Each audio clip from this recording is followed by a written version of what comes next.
So you might think that building an app starts with the design, and it doesn't usually, especially for business software. What you're looking at, what you're using when you use an app, is really behind the scenes data. The interface just displays it and lets you interact with it in different ways.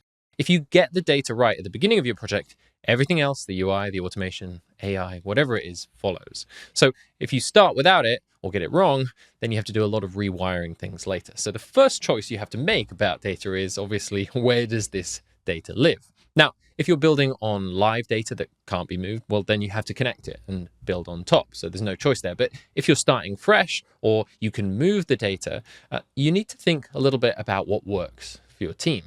Spreadsheets like Google Sheets, Excel, or hybrid things like Airtable are familiar and easy.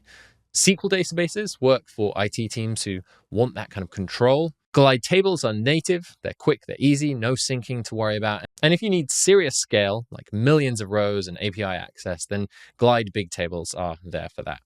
There's no single right answer, so it's worth thinking about in the beginning. To learn more about all the different data sources and their specifics, you can check out our docs.